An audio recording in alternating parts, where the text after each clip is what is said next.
Não existe nenhum grupo farmacêutico, nenhuma empresa no Brasil que tem um modelo igual ao nosso, verticalizado e especializado. Então, a barreira de entrada ela é realmente algo que é relevante e, na nossa visão, traz bastante valor se você souber operar nesse tipo de mercado. E aí a gente fala muito de gestão para inovação no podcast e justamente, assim, isso é contraintuitivo, mas eu estudei isso muito na época lá do mestrado e eu lembro disso até hoje na escola de administração, que era uma lógica de, tipo assim, todo mundo que está fazendo inovação está buscando um monopólio, no final das contas. Que é isso, assim, quando você quer uma patente, por exemplo, que é uma invenção, que é algo que não tem, o que você quer é garantir um monopólio temporário para você ficar no mercado e surfar um mercado sem competição. Eu estou falando isso porque a indústria farmacêutica tem muito disso, né?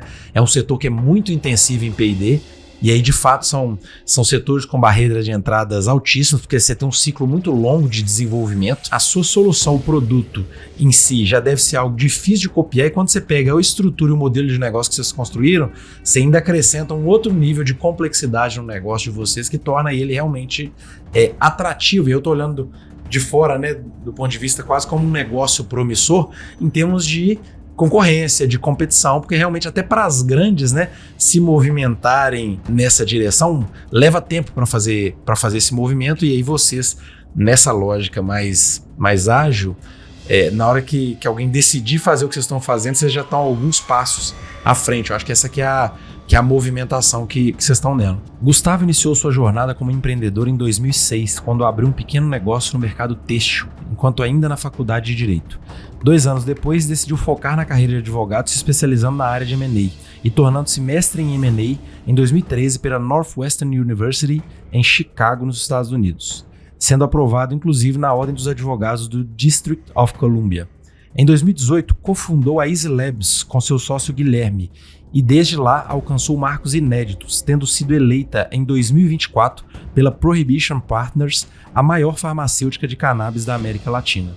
A Easy Labs Group é um grupo farmacêutico especializado em produtos e medicamentos de cannabis, composto por 3 principais empresas: Easy Labs Pharma, Semeia e Easy Labs Colômbia. O objetivo da empresa é se tornar referência global em soluções farmacêuticas de cannabis para diversos tipos de clientes e canais regulados. E a missão é promover saúde através de soluções naturais e inovadoras. O que realmente vocês, como a maior indústria farmacêutica de cannabis da América Latina, têm feito, que é realmente estado da arte global, ou seja, que é para a gente dar um recado aqui, se orgulhar de uma indústria nacional brasileira como algo que realmente vocês estão na vanguarda, vocês estão puxando, que não tem comparável, por exemplo, no mundo. Existem alguns projetos muito interessantes com base em outras plantas que não cannabis, então são lançamentos de medicamentos super inovadores na linha ali de soluções naturais inovadoras, como psilocibina, ibogaína e outros ativos de origem natural que demonstram um resultado muito interessante para estresse pós-traumático e depressão. Tem um produto muito interessante que também pode mencionar que é público, que é uma parceria com a FUNED aqui de Minas, que é um colírio à base de cannabis, à base de canabinoides. Existem pouquíssimos aí ao redor do mundo e nenhum que a gente tenha notícia de grau farmacêutico, de grau de medicamento. Então, é um produto que tem bastante tecnologia, algo também de médio a longo prazo, mas que a gente tem um orgulho muito grande de estar nesse projeto. Parabéns.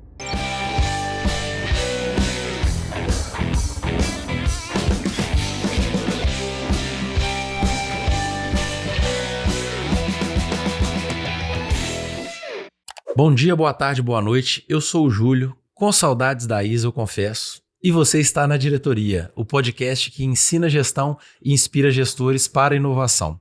E hoje a gente tem o prazer de receber aqui o Gustavo Palhares, da Easy Labs, que é, gente, nada mais, nada menos que uma das indústrias aí, vocês viram na apresentação, né? Uma das maiores indústrias da América Latina no setor de cannabis, eleita recentemente. E aí, a gente vai conhecer um pouquinho da história do Gustavo hoje e das contribuições deles, mas assim, eu acho que tem dois pontos super importantes que eu já queria passar a bola aqui para o Gustavo e agradecer por estar aqui, mas a gente está falando de um setor que é extremamente regulado, o setor de cannabis, e uma indústria super tradicional, mas desafiadora, que é a indústria farmacêutica. A gente estava falando aqui antes, né, Gustavo? Assim, a gente acha que startup, empresa de tecnologia no Brasil é só TIC, empresa de tecnologia da informação, então a gente fica super feliz de receber aqui a Easy Labs e vamos discutir um pouquinho aí dos desafios e das lições que a gente pode levar para a nossa audiência. Obrigado, seja muito bem-vindo. Bom, primeiro, obrigado você, Júlio, pelo convite. Prazer enorme estar aqui, né? Já acompanho já há algum tempo aí o podcast de vocês, então é um prazer muito grande, ainda mais, né, de falar de temas aí relacionados a gestão, empreendedorismo e um pouquinho da nossa história lá na Easy Labs. Então já vou soltar uma pergunta quente aqui, a prova de fogo para você, que é assim, pensando nesse setor farmacêutico, setor regulado, como é que você constrói um modelo de negócio sustentável? Assim, qual foi a tese que você defendeu da Easy Labs num setor difícil e para um mercado extremamente regulado, desafiador, novo? O que está por trás da tese de negócio de vocês? Maravilha, Júlio. Quando a gente começou a olhar para essa tese, na verdade, eu e meu sócio Guilherme, a gente ficou 2 anos pesquisando, entendendo várias dinâmicas relacionadas ao mercado de saúde como um todo no Brasil. Então a gente ficou de 2016 a 2018 aprofundando bastante em vários segmentos do setor de saúde e a gente chegou no mercado farmacêutico por algumas características que, na nossa visão, deixavam ali alguns espaços para a gente aproveitar como um modelo de negócio inovador. Então a gente percebeu, né, que é um mercado que está aí já há mais de 100 anos. No Brasil, ele é dominado por alguns grupos farmacêuticos, mas são poucas empresas. Poucas empresas nacionais, eu imagino. Na verdade, tem existe uma segmentação, mas as nacionais elas dominam mais. Ah, é? Então não tinha essa impressão. Sim, os grandes grupos, as Big Pharmas brasileiras, elas têm um domínio grande em relação ao mercado farmacêutico local. E por conta disso, na nossa visão, abriu algumas oportunidades, porque, querendo ou não, essas empresas elas estão aí há décadas, né, elas viraram empresas muito grandes, então, na nossa visão, já são empresas que não têm uma velocidade igual a outros mercados, que até a gente estava acostumado, e a gente percebeu que tinha um campo muito grande para poder trazer algumas inovações, tanto do ponto de vista de gestão quanto do ponto de vista de portfólio.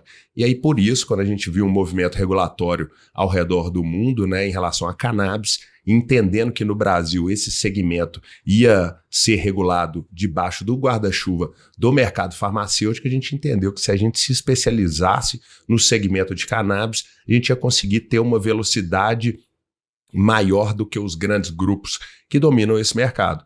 Além disso, a gente buscou, né, além da especialização, ser uma empresa verticalizada também.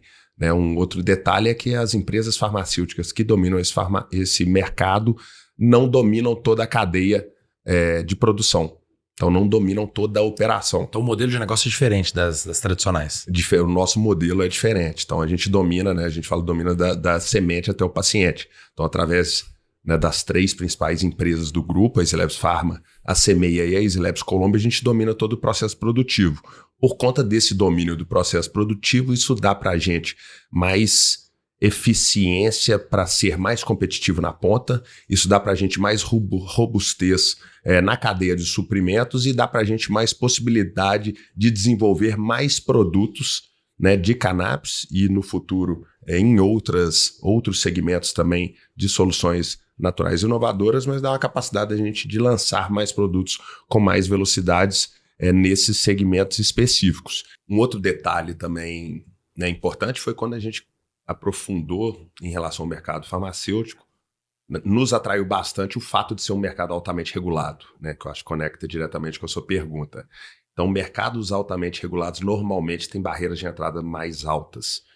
Claro que isso exige da gente ter uma inteligência... Eu já ia te perguntar isso, porque você também tem que ter competências que são raras para você conseguir atuar no mercado desse. E a dúvida que eu tinha era justamente se você já tinha algum histórico no setor e com cannabis, por exemplo, que justificasse esse movimento. A gente não tinha histórico de atuação no mercado de saúde como um todo, mas a gente já tinha tido algumas vivências em relação a outros mercados regulados.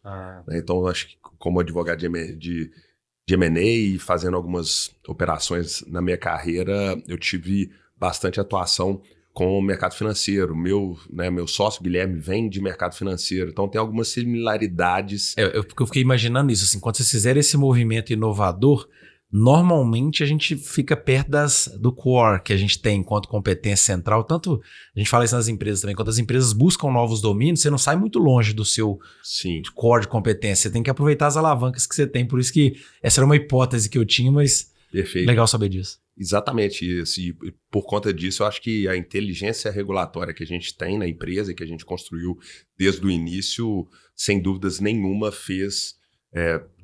contribuiu bastante para o nosso sucesso. Então, eu acho que o mercado altamente regulado, ele tem essa vantagem de ter uma barreira de entrada altíssima, né? A gente começou nosso negócio no final de 2018, a gente fez uma aquisição no início, né, no final de 2019, dezembro de 2019 para janeiro de 2020, quando a gente realmente começou ali a ter um projeto de ser uma indústria farmacêutica, né? Depois a gente se tornou um grupo farmacêutico e até hoje não existe nenhuma empresa, né? Isso foi em 2020, já tem mais de 5 anos desde a nossa primeira aquisição. Não existe nenhum grupo farmacêutico, nenhuma empresa no Brasil que tem um modelo igual ao nosso, verticalizado e especializado.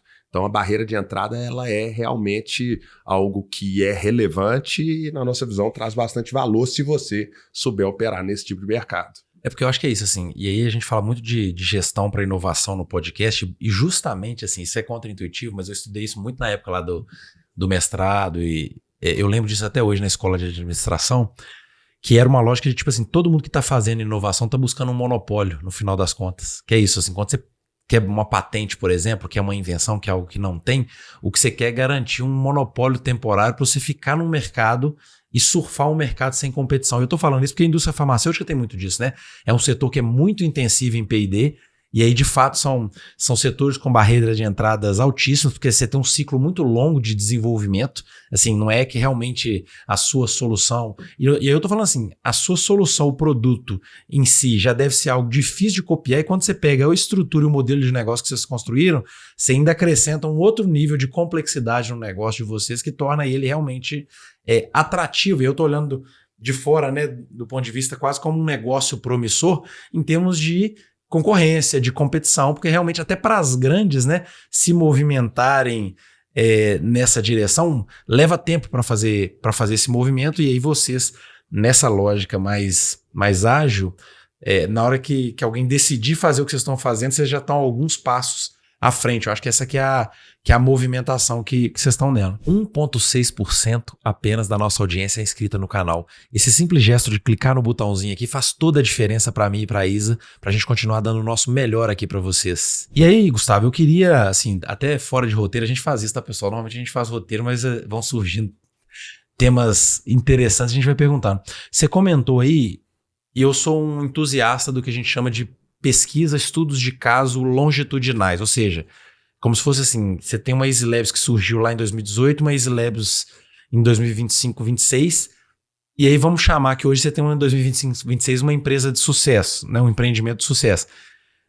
Você conseguiria buscar na sua memória aí quais foram os principais eventos ou acontecimentos ao longo dessa história que você acha que foram, tipo assim, marcantes, virada de chave, fala assim, cara, depois disso aqui, nós somos pro próximo patamar? Por que eu tô te perguntando isso? Para isso, servir como inspiração para outros empreendedores, talvez de coisas que você fez que deu certo, mas também de tropeço, tá? Eu tô falando tanto de acontecimentos que E aí eu não tô falando só de comemorações, tá? A gente pode trazer fatos, por exemplo, que serviram de lições de aprendizado no sentido de erro. Mas você tem claramente, assim, ao longo da trajetória de vocês, quais foram essas viradas de chave, a gente chama de turning points da história, assim, que saíram de uma empresa que era um sonho de dois empreendedores para uma empresa de sucesso. E aí eu até vou fazer esse questionamento, né? Como entusiasta da gestão, o que é sucesso para vocês hoje? Como é que vocês medem para vocês realmente falar, tudo bem, tem a questão da premiação, já é um selo, mas o que é, no segmento de vocês, na indústria de vocês, falar que não, agora nós temos um negócio de sucesso? Era muito bacana essa pergunta. Eu acho que tiveram alguns marcos que realmente, para a gente, né, fizeram muita diferença e fizeram com que a gente subisse mais um degrau, né, vamos dizer assim. Mas eu acho que o primeiro deles foi depois que a gente começou a operar em 2018. A gente operava com base numa regulamentação que permitia que o paciente fizesse uma importação de um produto. Então a gente terceirizava a fabricação. E eu acho que o marco inicial foi quando a gente deu start nessa operação a partir de um contrato que a gente assinou com uma empresa americana que depois virou a maior empresa de cannabis do mundo. Mas até para a gente conseguir esse contrato, tiveram alguns desafios ali, a gente, né, tinha pouco recurso disponível, eu e meu sócio colocamos tudo que a gente tinha, colocamos nossa vida no negócio. Então eu tive que fazer uma viagem para os Estados Unidos, parcelando passagem em 20 vezes, sei lá quantas vezes dava para poder parcelar. Cheguei em Nova York, bati na porta do fundo, que era dono dessa empresa, através de um contato. Tive uma reunião, essa reunião abriu portas para uma reunião com a empresa que ficava em Boston, né? Peguei um ônibus de Nova York para Boston e aí coloquei a cara a tapas, fiquei 3 dias lá com o COO dessa empresa e consegui voltar com esse contrato. Acho que logo após disso, né, a gente começou a operar nosso negócio, que era meio que um ensaio ali inicial para o que, né, viria. Mas depois. É quase que você só conseguiu gerar receita depois desse evento aí. Exatamente. A gente começou a gerar a primeira receita, importando e fazendo essa ponte com o paciente final. A gente criou uma solução logística através de uma empresa que a gente constituiu no Uruguai e operava no aeroporto de Montevidéu. Eles prestavam esse serviço e tal, que meio que como um e-commerce intermediando as pontas. Mas muito rápido a gente teve a visão, o Guizão, que tem muito essa visão operacional e de longevidade também, contribuiu muito para trazer a ideia de que se a gente continuasse né, nesse mercado na forma como a gente estava, que a gente não ficaria aí por muito tempo. Então, a gente enxergou rapidamente, parecia uma oportunidade da gente fazer uma aquisição, na época, de uma indústria farmacêutica que estava praticamente paralisada. E aí eu acho que outro marco foi a assinatura desse contrato. Indústria mesmo, tipo fábrica, planta. Exato, e ela ainda estava interditada. Então a gente tinha que legalizar, tinha que comprar, tinha que arrumar o dinheiro para comprar, tinha que desinterditar, né? Ou seja, fazer os investimentos necessários para poder operar a indústria e depois operar. E aí eu acho que a assinatura dessa aquisição foi um marco representativo também, e uma semana depois foi aprovada a RDC 327, que é o principal marco que colocou, né, os produtos de cannabis debaixo desse arcabouço regulatório do mercado farmacêutico. Então, naquele momento, a gente virou a primeira indústria farmacêutica, mesmo, né, uma indústria que não estava operando, mas era a primeira do Brasil que tinha algum tipo de projeto no segmento de cannabis. Depois, acho que o marco super relevante foi quando a gente recebeu a primeira inspeção da Anvisa no final de 2020 e fomos aprovados e recebemos todas as certificações que a gente solicitou para a Anvisa, e aí ficamos aptos a operar. Depois, no meio de em 2021, quando a gente importou os nossos primeiros insumos controlados de cannabis para começar o nosso P&D. Depois, quando a gente protocolou o pedido do nosso primeiro produto. Depois, em novembro de 2022, saiu o registro do nosso primeiro produto para a gente comercializar nas farmácias. Da Anvisa. E aí, no início de 2023, fechamos uma negociação com a Raia Drogasil para fazer nosso lançamento na maior rede de farmácias do Brasil. Depois entramos em todas as outras redes e aí começamos uma esteira de lançamento de produtos. Em paralelo, em 2023, fizemos uma segunda aquisição, que foi uma farmoquímica, e depois, em 2024, compramos uma empresa que já foi a maior empresa de cannabis da Colômbia. E tudo isso, Júlio, sempre com uma visão de empreendedor, sem altos desembolsos e com uma inteligência na parte de negociação e de aquisição de ativos também. Então, acho que a gente teve seguiu um caminho um pouco ousado, de certa forma, e fora do padrão comum ali que você vê, né, de empresas ligadas à inovação e tecnologia, né, que buscam, às vezes, ali um capital seed, buscam um VC, vão montando sistemas, e a gente teve uma visão muito de operar na economia real, mas gerando diferenciais o suficientes que iam gerar uma competitividade dentro de um mercado super tradicional, que é o mercado farmacêutico. Mas eu fiquei curioso agora, não sei se você tem esse número tão claro também, que é nessa rampa de crescimento, de aquisições, etc. e tal, como é que foi a estrutura de capital desse investimento assim, ao longo do tempo? Assim, Eu falo até como empreendedor também, assim, em que momento que a empresa começou a gerar receita e aí o fluxo de caixa operacional, ou seja, eu gerava caixa pelo menos para bancar a operação, mas ainda precisava de recurso para investimento,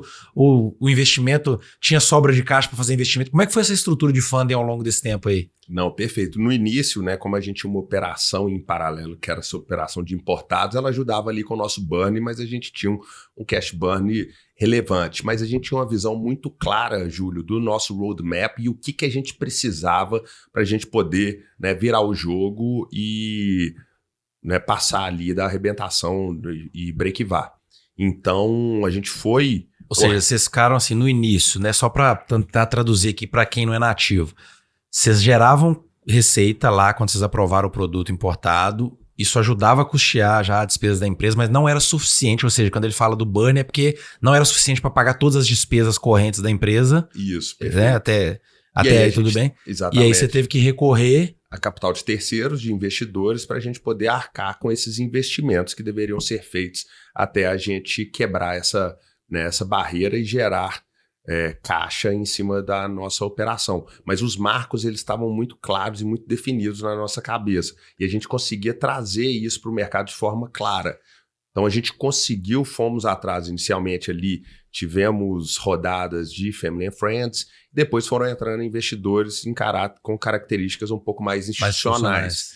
E aí fomos fazendo rodadas com tickets crescentes pela necessidade dos investimentos e o patamar que a gente foi atingindo e também pelos resultados que a gente estava trazendo, que também permitiam isso. Perfeito.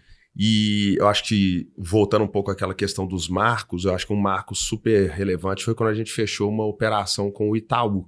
A gente fez um venture debt com o Itaú. Explica para a turma depois o que é isso aí, só para quem não é da... Lógico, com certeza. O venture debt ele é a forma mais próxima de um banco realizar um investimento de equity. É um banco comprando a ação da empresa, praticamente. Não necessariamente, mas é o mais próximo disso. Então, o que ele faz? Ele, na verdade, ele te empresta um capital, normalmente tem garantias mais frágeis nesse caso, porque ele acredita que seu negócio vai ter um crescimento muito grande em termos de valor. Então e aí, como se fosse as garantias que você dá, por exemplo, a garantia é o negócio, são ações do negócio. Isso, com certeza, mas não tem garantias reais. Não tem garantia real? Mais estruturadas como em outras operações de dívida, porque a característica do venture debt é fazer uma operação onde o banco acredita que essa empresa vai crescer muito no valor das suas ações ou do seu negócio.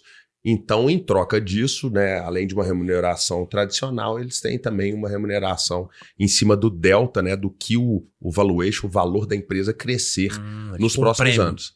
Tipo um prêmio. Então, mas é super interessante porque esse foi o primeiro investimento com um caráter institucional no mercado de cannabis no Brasil, feito por um banco que é visto por muitos como um tradicional. E eu imagino que ao longo dessa história também, assim, após esse momento, isso deve ter gerado credibilidade para outros investidores institucionais, foi quase como um selo de qualidade de uma instituição pesada que provavelmente abriu porta para outros institucionais que vieram depois, né? Com certeza. E eu acho que esse é um desafio do mercado altamente regulado e de novos entrantes nos mercados altamente regulados.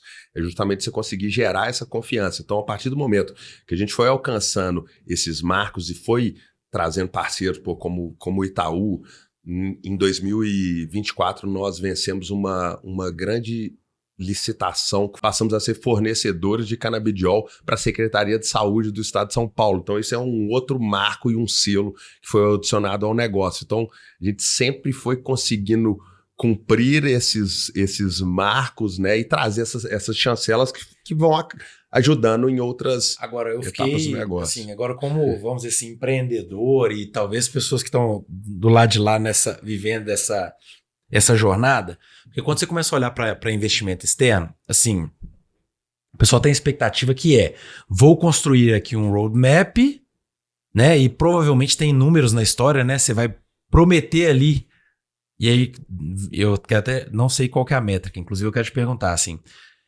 que a dúvida é essa, assim, quais eram os resultados porque teoricamente você está fazendo uma promessa, só que você está num setor incerto pra caramba, regulado, que assim, irregulado ou ainda tinha muita falta de regulação, então é quase como se fosse assim, um dos marcos seria a regulamentação XPTO da Anvisa, só que você está dependendo de um evento que é assim, não dá para cravar a data exata.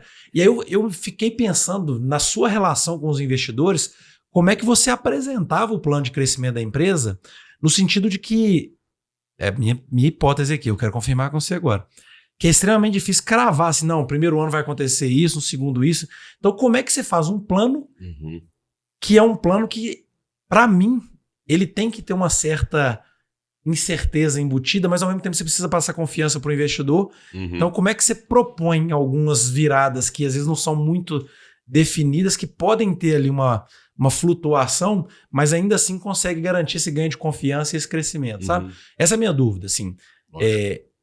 Vocês realmente era um negócio que, não, eu tô prometendo aqui um crescimento, uma receita e tal, e é esse o critério?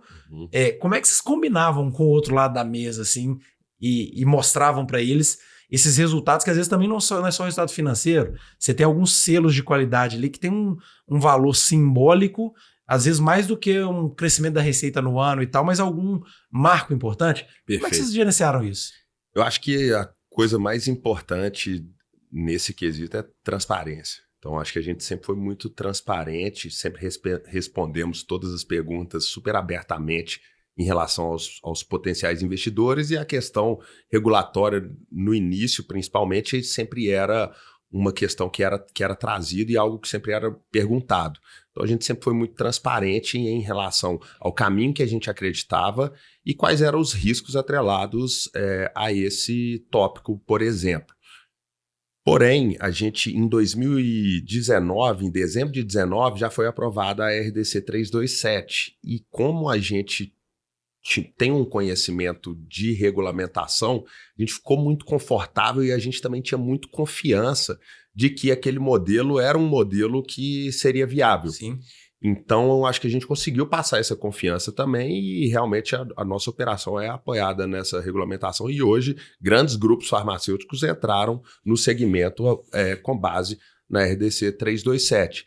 E para a gente ficou muito claro também que era um caminho que a Anvisa queria que as empresas fossem entrando para que o mercado tivesse, no final das contas, medicamentos de cannabis com segurança e eficácia comprovada.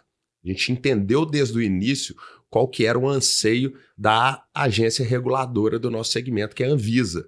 Então a gente foi também fazendo tudo o que deveria ser feito para poder alcançar esse objetivo. Mas respondendo sua pergunta, acho que transparência com os investidores e deixando claro também, principalmente no início da nossa operação, que a nossa empresa era uma empresa praticamente de projetos ali inicialmente. A gente ficou 3 anos fazendo um heavy lifting ali de estruturação, né, de infraestrutura, de processos, de tecnologia que a gente foi desenvolvendo. Não era uma empresa operacional desde o início. Exato, a gente tinha, né, uma receita adjacente que vinha, mas a gente tinha empresas em estágio pré-operacional, porém sabendo que com o lançamento de produtos no mercado farmacêutico, você realmente tem um crescimento muito grande. Porque... É quase como se você fica estagnado muito tempo e de repente você dá um boom, assim, você estoura. Exatamente. Então, tanto é que a gente, né, vem crescendo uma taxa de crescimento em termos de receita e de EBITDA bem relevante nos últimos anos. Isso é divulgável? Não, tipo assim, só o percentual? A gente vem crescendo nos últimos... A gente dobrou de 22 para 23, 23 para 24 dobramos de novo, 24 para 25 dobramos mais uma vez. E aí, com o fechamento desse ano, a gente vai dar um crescimento médio aí de uns 60%, 70% ao ano, nos últimos 4 anos. E o mercado farmacêutico é isso. Então, ele exige muita intensidade, muita energia ali na parte de estruturação e de P&D, mas depois a comercialização, se você tem produtos, né, obviamente, aderentes ao mercado, você tem esse ganho em relação a faturamento e margem. Mas isso é importante colocar aqui para a audiência, que essas empresas que são intensivas em P&D, qual que é a lógica? Você assume um risco ali, obviamente você tem que gerenciar um portfólio, porque muita coisa vai dar errado. Assim, você tem que trabalhar em várias pontas, não dá para você apostar todas as suas fichas num projeto único, mas realmente você está numa fronteira do conhecimento que você tem a capacidade de gerar um ativo ali. Quase que assim, uma pesquisa bem sucedida, ela pode virar um novo negócio, uma nova indústria que às vezes é quase que maior do que a indústria anterior. A gente está vendo agora os injetáveis aí de emagrecimento e tal, os números estratosféricos que, assim, eles mudam o patamar. Assim, a empresa vira uma outra empresa depois desse resultado bem sucedido. Ouvindo a sua história, e aí eu não sei se isso aconteceu também, curiosidade aqui de empreendedor. Você falou de transparência aí na relação com investidores e tal. Mas assim, na prática, vocês já tiveram momentos de tipo assim, putz, a gente achou que ia nessa direção, o mercado mudou, a regulamentação mudou, nós vamos ter que... Porque o pessoal fala muito disso, né? Do empreendedorismo, do pivotar, etc. Sim. Vocês tiveram... Quais foram as guinadas de direção que vocês tiveram que dar? E como é que foi esse processo de... Porque... É isso, não é simplesmente falar assim, estou mudando aqui de direção, mas como é que foi esse relacionamento nesses momentos com as partes interessadas, com o investidor? Como é que vocês conseguiram garantir o apoio deles? Assim, tem alguma lição que ficou para vocês nessa jornada no sentido de, beleza, a transparência, mas como é que ela aconteceu na prática nos momentos que vocês tiveram da guinada, boas guinadas, assim? Não, perfeito.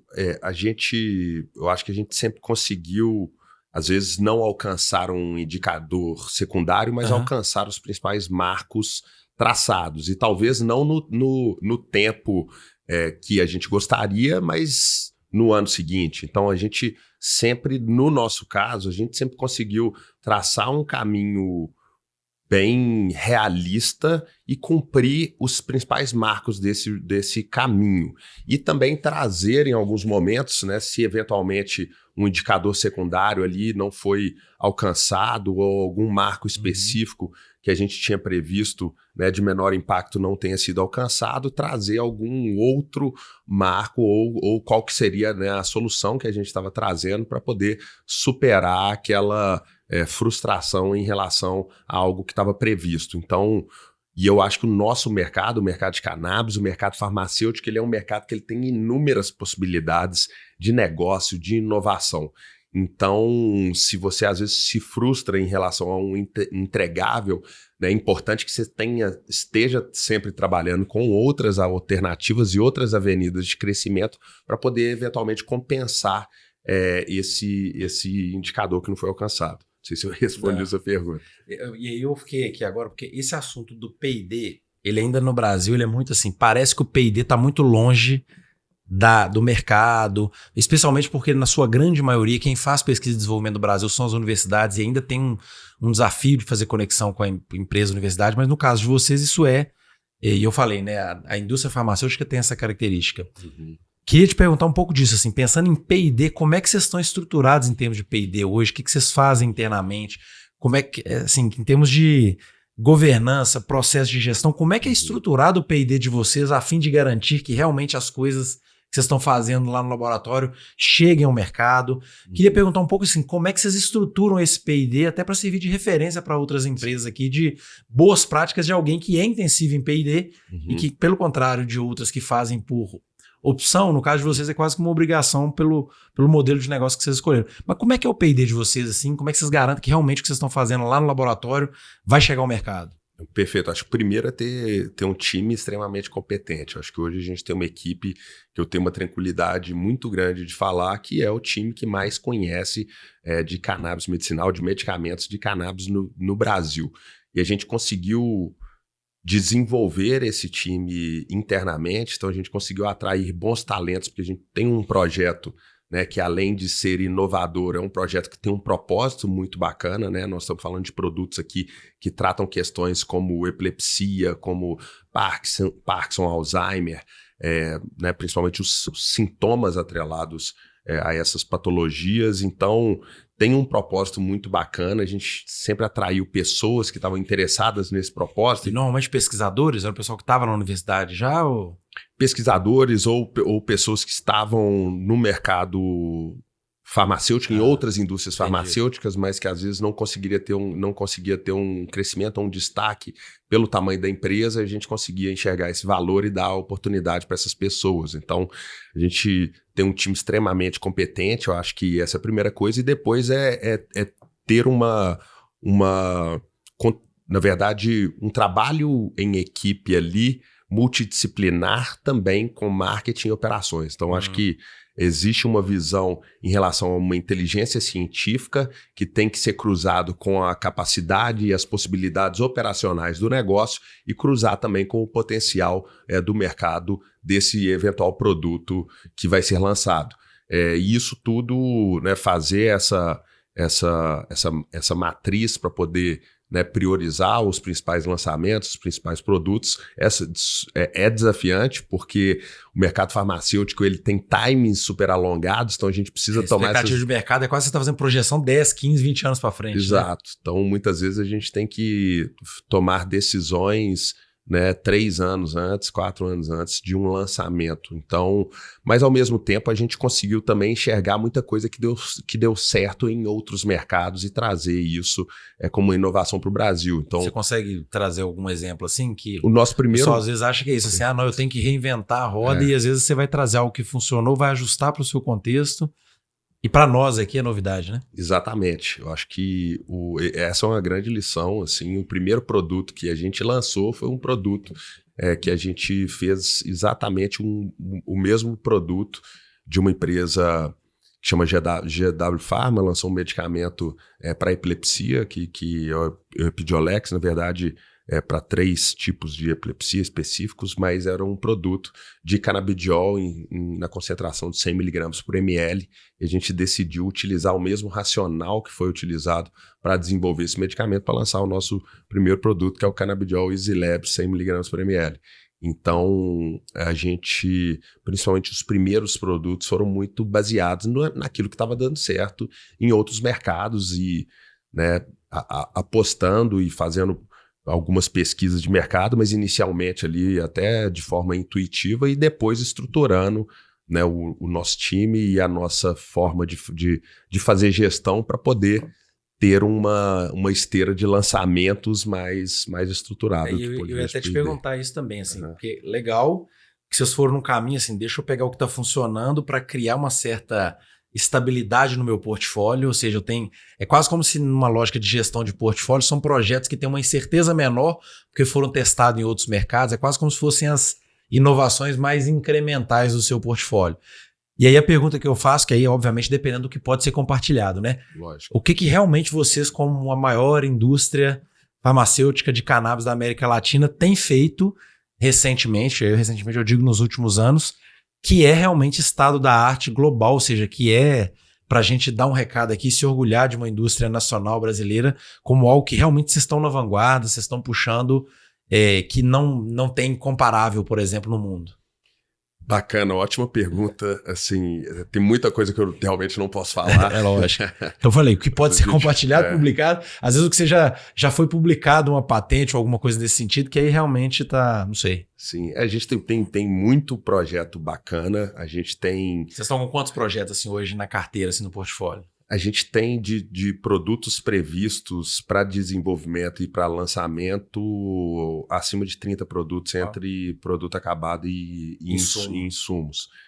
E existem alguns projetos muito interessantes com base em outras plantas que não cannabis. Então, são lançamentos de medicamentos super inovadores na linha ali de soluções naturais inovadoras, produtos que vão ser, né, considerados produtos de controle especial, ou seja, né, seriam... Você tira um rótulo que assim, vocês não são uma empresa de cannabis, vocês são uma empresa de produtos naturais. Sim, a gente se enxerga como um provedor de soluções hoje para o mercado de cannabis, mas muito em breve soluções naturais inovadoras em outros segmentos também. Então tem algumas coisas bem interessantes assim que já estão sendo muito estudadas em outros países, como psilocibina, ibogaína e outros ativos de origem natural, que, né, tem estudos bastante avançados em outros países que demonstram um resultado muito interessante para estresse pós-traumático e depressão.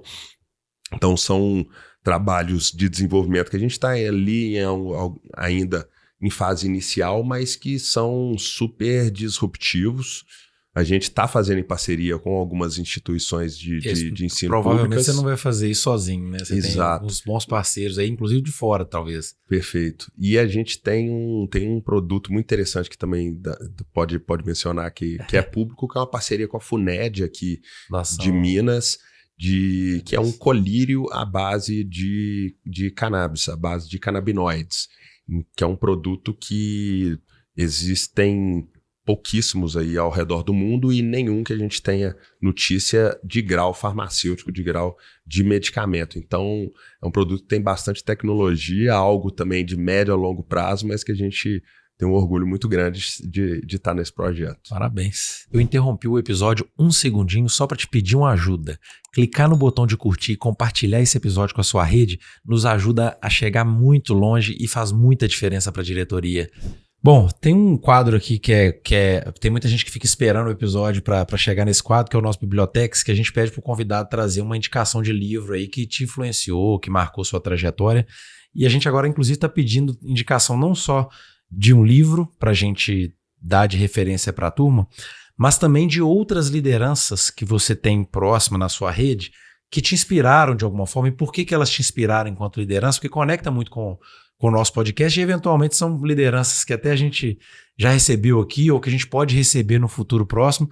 Então eu queria te pedir essas duas indicações, tanto do livro que te marcou e por que ele te marcou, quanto de lideranças, homens e mulheres que estão no seu círculo aí de convivência, no seu círculo executivo, que são líderes que te inspiram e que a gente eventualmente vai falar assim, turma, pode ir atrás aqui e ver o que essa galera está publicando, porque é conteúdo relevante, faz sentido acompanhar o movimento desse pessoal aqui. Não, legal. Acho que tem um livro que talvez já devem ter mencionado esse livro aqui, que eu acho que Vou tentar lembrar, hein? É um livro que acho que todo empreendedor deve ler, né? Que é Working Backwards, né? A Obsessão pelo Cliente, que conta a história da Amazon e pega ali os principais princípios e o que fez a Amazon chegar ao tamanho de empresa. Dobradinho. Que ela segunda vez que ele é indicado apenas, né? Não, então não tá tão batido, não. Não, mas não é batido, não. Eu falei isso outro episódio, pessoal, porque eu acho que o essencialismo é o mais citado aqui, né? Já foi citado umas 5 vezes. Legal. E eu falei assim, se ele é citado é porque realmente é um conteúdo bom, então a gente está só atestando, então a gente gosta quando tem indicação repetida. A gente vai até fazer um ranking aqui depois, pessoal, de indicação, que foi mais de uma vez, porque provavelmente, né, assim, vamos usar a frequência de indicação como um indicador de que provavelmente é uma boa leitura, apesar de que aqui, independente das pessoas que vêm aqui, qualquer indicação vai ser relevante, porque foi super curada pelo executivo, né? Não, legal. E eu acho que esse livro, né, eu acho que a principal conclusão dele é de colocar o seu cliente no centro, né, e tomar decisões com base na solução dos problemas daquele cliente. Além disso, o livro traz várias lições em relação à governança e cultura que eu acho que são bastante relevantes para qualquer empreendedor. No seu negócio hoje, assim, como é que o seu negócio hoje está estruturado para o cliente até seguindo esses princípios do livro? Com certeza. Inclusive, a gente tem um Flying Wheel, né? Esse livro da Amazon, ele traz ali praticamente uma mandala de peças ali, quais são as principais alavancas do seu negócio e como que uma alavanca impulsiona a outra alavanca para poder gerar o resultado principal do seu negócio. Então, a gente desenvolveu a nossa própria Flying Wheel, imitando ali, de certa forma, o que foi feito na Amazon e acaba virando um mapa para tomada de decisões.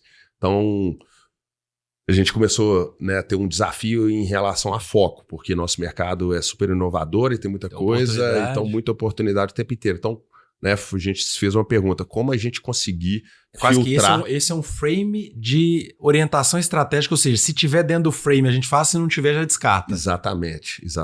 Então, se gerou uma oportunidade ali muito que legal. Conecta com alguma peça do seu Flying Wheel, é porque está dentro ali do seu propósito, vai te ajudar a potencializar alguma dessas mecânicas, então vale a pena se colocar energia nisso. Muito legal. E aí, dos executivos aí que estão no seu círculo, que você indica como líderes inspiradores aí para nossa turma que conhecer, procurar aí, dar um... Não vou falar Google não, porque hoje dá um Google, dá um GPT, dá um qualquer coisa aí que vale a pena acompanhar aí. Então, As perguntas muito boas, só perguntas boas do Júlio. Não, coitado do Gustavo, então assim, o Júlio tá arrancando umas perguntas que não estavam no roteiro aqui, mas assim, nós estamos em casa. Mas para mim tem, né, eu acho que tem algumas referências, com certeza, mas uma que eu poderia mencionar, que está inclusive no nosso conselho, então vou puxar a sardinha para o nosso lado, que é o Marcelo Scandia, que é um dos fundadores do Madeira Madeira.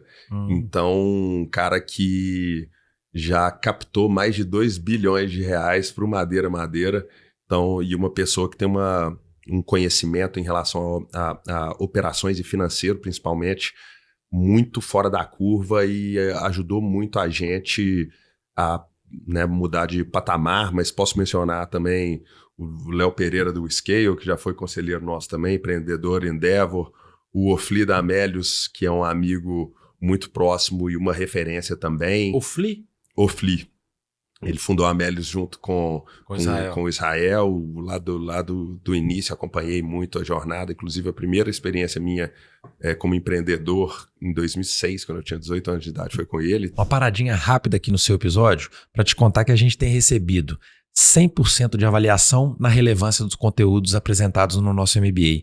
100% dos alunos acreditam que tiveram uma evolução significativa de conhecimento e 100% apontam satisfação 4 ou mais numa escala de 1 a 5. Se você quer fazer parte de uma comunidade de gestores que fazem inovação na prática e que estão transformando as organizações brasileiras, fica o convite para você fazer parte dessa jornada conosco. Bom, pessoal, e aí eu queria pedir para o Gustavo agora para deixar um recado, eu até anotei aqui, para ele deixar um conselho para quem realmente está num mercado difícil, assim, um mercado desafiador, não trivial. Quais seriam assim recomendações ou conselhos que você deixaria para empreendedores, empresários que estão em mercados não triviais, assim, mercados não convencionais, que demandam um esforço inovador, uma postura diferente, assim? Uma mensagem final mesmo para a gente deixar aqui para a audiência. Eu acho que sempre ter bons parceiros ao seu redor, tanto para o seu negócio, né, quanto eventualmente para o seu conselho ou a nível de aconselhamento, mas eu acho que negócios em mercados muito inovadores, ou principalmente quando você está criando mercados, é importante você ter parceiros de negócio que acreditam nesse mercado também. Isso aconteceu muito com a gente tem parte do nosso modelo, ele é um modelo B2B também, então a gente hoje tem uma parceria com uma grande indústria farmacêutica, por exemplo, onde a gente desenvolve e fabrica produtos de cannabis para essa grande indústria farmacêutica. A gente tem... Você não vai direto para o mercado só o consumidor, cliente final também, isso é importante. Exato, a gente também faz, né, um white label como se fosse, então acho que essa cooperação de entender que um mercado B2B ele pode ser interessante também, que o B2C, né, ou um B2B2C, que ele pode gerar bastante valor, porque às vezes posiciona sua marca, mas que talvez uma combinação dos dois é algo super interessante.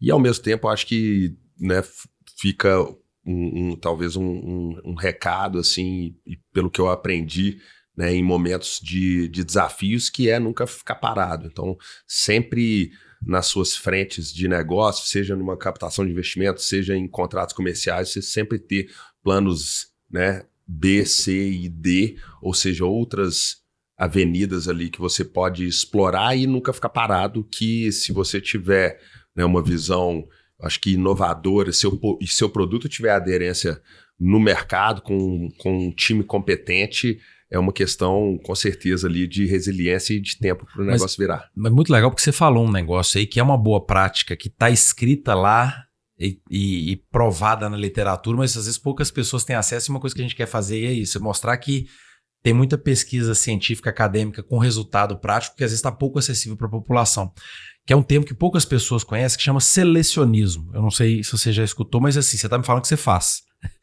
Que é o seguinte...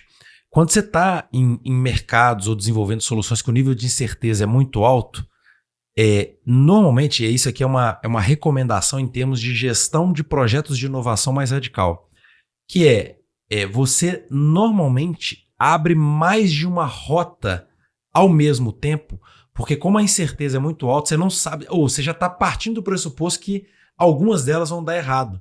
Então você não tenta apostar na melhor rota, você cria rotas paralelas e ao longo do caminho você vai abandonando algumas e ficando naquelas que parecem ser mais promissoras, que é o que você falou assim, para trabalhar em mercados de alta incerteza, você tem que trabalhar com múltiplas alternativas em paralelo, porque realmente não dá para você apostar todas as fichas numa direção só.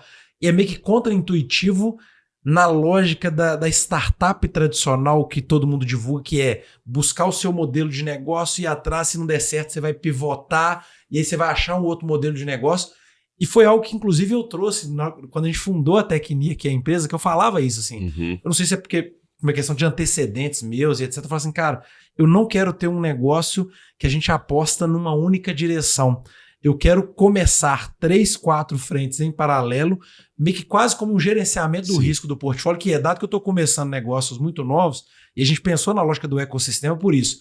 Se algum deles der certo, ele já, entre aspas, salva o portfólio. Eu não caminhei um tempo em algo que morreu e eu tenho que reconstruir outro do zero. Então a gente foi construindo avenidas na paralela e aí, felizmente, quando a gente olha para o nosso ecossistema hoje, da diretoria, da TMS, que é a escola, da Q4 Tech Consultoria, são negócios que têm uma sinergia absurda, então a gente aproveitou esse efeito do ecossistema e, eu digo assim, graças a Deus e com muito esforço, a gente está prosperando, a gente não teve que abandonar nenhuma estratégia dessa, porque todas elas prosperaram e se alavancaram em termos de ecossistema. Então, acho que para quem nunca tinha ouvido falar... É muito legal isso, porque eu acho que às vezes as pessoas confundem essa estratégia com perda de foco. Mas, na verdade, você está protegendo o seu negócio e, né, obviamente, são todas frentes que estão ligadas ao seu core. É isso. E aí você falou uma palavra-chave, que assim, não é que a gente está perdendo foco, mas é que ao invés de dar foco em um, é isso, eu escolhi 3 ou 4 para dar foco.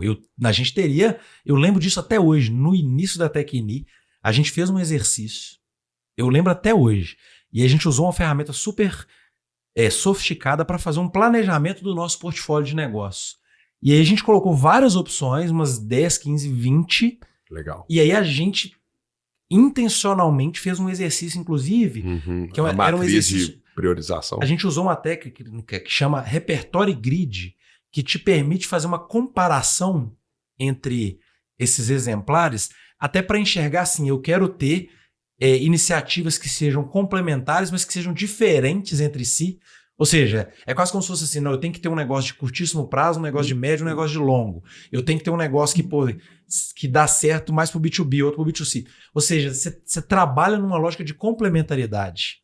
E aí é isso que você falou. Não é que eu estou dispersando o meu foco, porque pelo contrário, tinha várias opções, mas eu resolvi focar em 3, 4 caminhos possíveis para a gente tentar encontrar um. Então a gente ainda mantém o foco, só que eu estou focado em múltiplas direções, mas são menos direções das possibilidades que a gente tinha quando eu olho no horizonte de 20 para 3, 4. Sim. E aí para realmente, numa lógica de que, se uma das 4 ali funcionar, salvou o meu portfólio. E nem tudo vai dar certo sempre, né? Então concordo 100% com a estratégia, cara. Bom, dando uma leve engasgadinha na água aqui, né, para finalizar aqui, queria agradecer quem ficou até aqui com a gente. Obviamente, quem ficou aqui porque gostou e deixar um joinha aqui não custa nada, mandar o episódio pros grupos aí de executivos, amigos, parceiros de negócio. E agradecer aqui, Gustavo, parabenizar pela história, pelo que a Easy Labs vem fazendo. Realmente, assim, é motivo de orgulho para nós. Então, acho que a gente tem que aplaudir de pé a trajetória de vocês, tudo que vocês vêm conquistando. Espero que o que a gente puder ajudar e apoiar, acho que é uma história bonita que a gente gostou de contar aqui, mas que a gente quer continuar contando e ajudando vocês a contar essa história. Então, parabéns pelo trabalho, parabéns pela coragem aí, né? É isso, assim, a gente está nessa jornada de empreender, de às vezes abrir mão de muita coisa, de pegar tudo que tem para colocar no negócio, pouca gente acredita, mas acontece, é o que acontece na prática. Então, parabéns pela ousadia, pela coragem e pelos resultados que vocês já estão colhendo aí. Obrigado, Júlio. Parabéns para vocês também, né? Acho que o segmento de vocês está num mercado super interessante que tem crescido cada vez mais também. Parabéns pelo trabalho também, né? De trazer essas histórias de empreendedorismo, inspirar mais pessoas, né? Positivamente. E obrigado pelo convite. Foi um prazer estar aqui. Prazer todo nosso. A gente se encontra nos próximos episódios, pessoal. Obrigado mais uma vez.